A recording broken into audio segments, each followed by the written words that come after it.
Hello, ਬਾਇਰ council active ਦੇ 360 degree virtual ਝੋਨਾ ਖੇਤ ਵਿੱਚ ਤੁਹਾਡਾ ਸਵਾਗਤ ਹੈ।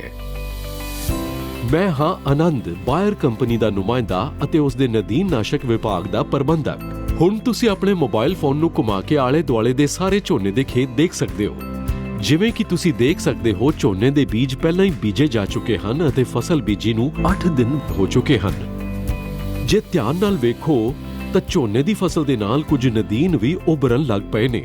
ਇਹ ਨਦੀਨ ਮਿੱਟੀ ਵਿੱਚ ਮੌਜੂਦ ਪੌਸ਼ਟਿਕ ਤੱਤਾਂ ਨੂੰ ਵਰਤਦੇ ਹਨ ਅਤੇ ਫਸਲਾਂ ਨੂੰ ਘੱਟ ਪੌਸ਼ਟਿਕ ਤੱਤ ਮਿਲਣ ਕਾਰਨ ਉਹ ਆਪਣੀ ਪੂਰੀ ਸਮਰੱਥਾ ਤੱਕ ਨਹੀਂ ਵੱਧਦੀਆਂ। ਤੁਹਾਡੀ ਝੋਨੇ ਦੀ ਫਸਲ ਨੂੰ ਬਚਾਉਣ ਲਈ ਇਹਨਾਂ ਨਦੀਨਾਂ ਨੂੰ ਸਹੀ ਸਮੇਂ ਤੇ ਕਾਬੂ ਕਰਨਾ ਬਹੁਤ ਜ਼ਰੂਰੀ ਹੈ। ਹੱਥਾਂ ਨਾਲ ਨਦੀਨਾਂ ਨੂੰ ਕੱਢਣ ਲਈ ਮਜ਼ਦੂਰਾਂ ਦੀ ਭਰਤੀ ਕਰਨਾ ਇੱਕ ਮਹਿੰਗੀ ਪ੍ਰਕਿਰਿਆ ਹੈ ਅਤੇ ਜ਼ਿਆਦਾਤਰ ਸਮੇਂ ਮਜ਼ਦੂਰ ਉਪਲਬਧ ਨਹੀਂ ਹੁੰਦੇ। ਪਰ ਅੱਜ ਨਵੇਂ ਅਵਿਸ਼ਕਾਰਾਂ ਤੇ ਟੈਕਨੋਲੋਜੀ ਦੇ ਨਾਲ ਹੁਣ ਜ਼ਿਆਦਾ ਪੈਸਾ ਖਰਚ ਕੀਤੇ ਬਿਨਾਂ ਇਹਨਾਂ ਨਦੀਨਾਂ ਨੂੰ ਕਾਬੂ ਕਰਨਾ ਸੰਭਵ ਹੈ। ਬਾਇਰ ਖੇਤੀਬਾੜੀ ਦੇ ਖੇਤਰ ਵਿੱਚ ਅਜਿਹੀਆਂ ਕਾਢਾਂ ਦਾ ਮੋਢੀ ਹੈ। ਅੱਜ ਅਸੀਂ ਕਾਉਂਸਲ ਐਕਟਿਵ ਨਾਮਕ ਇੱਕ ਨਵੇਂ ਅਵਿਸ਼ਕਾਰੀ ਉਤਪਾਦ ਦੇ ਨਾਲ ਆਏ ਹਾਂ। ਇੱਕ ਵਿਸ਼ੇਸ਼ ਨਦੀਨ ਨਾਸ਼ਕ ਖਾਸ ਤੌਰ ਤੇ ਝੋਨੇ ਦੀ ਫਸਲ ਲਈ ਜੋ ਵੈਟ DSR ਅਤੇ ਟ੍ਰਾਂਸਪਲਾਂਟ ਵਿਧੀ ਵਿੱਚ ਹੈ। ਕਾਉਂਸਲ ਐਕਟਿਵ ਦੇ 4 ਵਿਸ਼ੇਸ਼ ਜਾਣਕਾਰੀ ਵਾਲੇ ਭਾਗਾਂ ਬਾਰੇ ਤੁਹਾਨੂੰ ਪਤਾ ਹੋਣਾ ਚਾਹੀਦਾ ਹੈ। ਇਸਤੇਮਾਲ ਦਾ ਸਮਾਂ, ਵੱਧ ਤੋਂ ਵੱਧ ਲਾਭ ਪ੍ਰਾਪਤ ਕਰਨਾ, ਖੁਰਾਕ ਅਤੇ ਇਸਤੇਮਾਲ ਦੀ ਵਿਧੀ ਅਤੇ ਵਿਆਪਕ ਸ਼੍ਰੇਣੀ ਨਦੀਨ ਕੰਟਰੋਲ।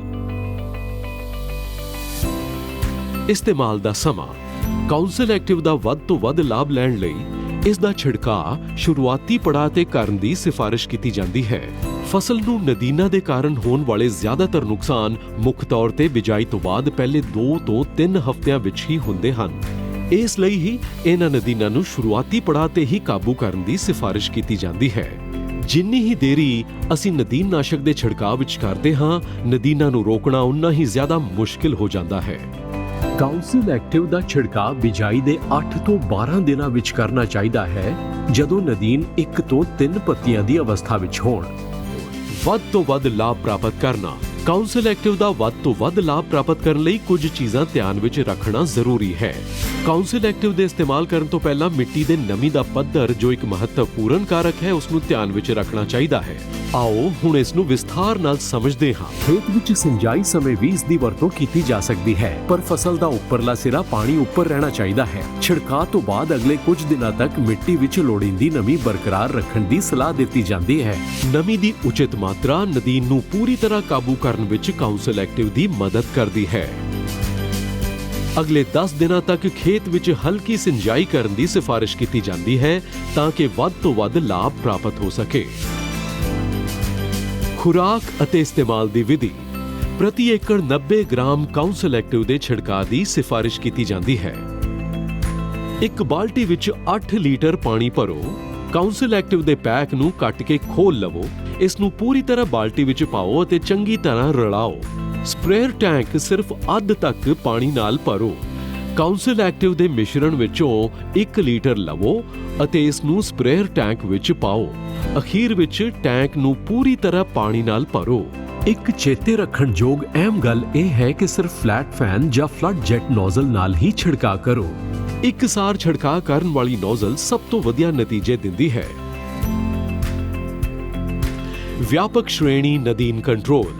ਕਾਉਂਸਲ ਐਕਟਿਵ ਘਾਹ, ਚੌੜੇ ਪੱਤੇ ਅਤੇ ਸੈਡਜਸ ਨਦੀਨ ਜਿਵੇਂ ਕਿ ਸਵਾਂਕੀ, ਲਾਲ ਸਵਾਂਕੀ, ਗੰਢ ਵਾਲਾ ਮੋਥਾ, ਛਤਰੀ ਵਾਲਾ ਮੋਥਾ, ਝੂਸਾ, 3 ਪੱਤੀ ਘਾਹ, ਮਿਰਚ ਬੂਟੀ, ਧਾਨ ਪੱਤਾ, ਵਣ ਮਿਰਚ, ਹਿਰਨ ਘਾਹ ਅਤੇ ਬਹੁਤ ਸਾਰੇ ਹੋਰ ਨਦੀਨ। ਦੱਸੇ ਅਨੁਸਾਰ ਵਰਤੇ ਜਾਣ ਤੇ ਕਾਉਂਸਲ ਐਕਟਿਵ ਲਾਗਤ ਬਚਾਉਂਦੀ ਹੈ ਤੇ ਕਿਸਾਨਾਂ ਨੂੰ ਵਧੇਰੇ ਲਾਭ ਕਮਾਉਣ ਵਿੱਚ ਮਦਦ ਕਰਦੀ ਹੈ।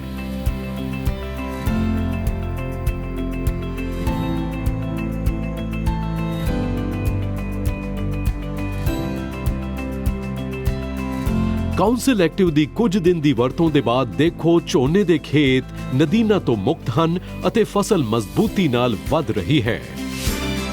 ਕਾਉਂਸਲ ਐਕਟਿਵ ਇੱਕ ਆਸਾਨ ਤਰੀਕਾ ਹੈ ਜੋ ਵਿਆਪਕ ਸ਼੍ਰੇਣੀ ਦੇ ਨਦੀਨਾਂ ਨੂੰ ਕੰਟਰੋਲ ਕਰਦਾ ਹੈ ਅਤੇ ਫਸਲ ਨੂੰ ਸੁਰੱਖਿਆ ਪ੍ਰਦਾਨ ਕਰਦਾ ਹੈ, ਜਿਸ ਦੀ ਲੰਮੀ ਨਿਰੰਤਰਤਾ ਹੈ। ਪਰ ਚੇਤੇ ਰੱਖੋ, ਬਿਹਤਰ ਪ੍ਰਭਾਵ ਲਈ ਕਾਉਂਸਲ ਐਕਟਿਵ ਦਾ ਇਸਤੇਮਾਲ ਨਦੀਨਾਂ ਵਿੱਚ ਪੱਤੀਆਂ ਦੀ 1 ਤੋਂ 3 ਦਿਨਾਂ ਦੀ ਅਵਸਥਾ ਅਤੇ ਫਸਲ ਦੀ 8 ਤੋਂ 12 ਦਿਨਾਂ ਦੀ ਅਵਸਥਾ ਵਿੱਚ ਹੀ ਕਰੋ। ਇਸ ਲਈ ਅੱਗੇ ਵਧੋ ਅਤੇ ਕਾਉਂਸਲ ਐਕਟਿਵ ਦੀ ਚੋਣ ਕਰੋ। ਨਦੀਨਾਂ ਤੇ ਹੋਣ ਵਾਲੇ ਖਰਚ ਦੀ ਬਚਤ ਕਰੋ ਅਤੇ ਆਪਣੇ ਮੁਨਾਫੇ ਵਿੱਚ ਵਾਧਾ ਕਰੋ।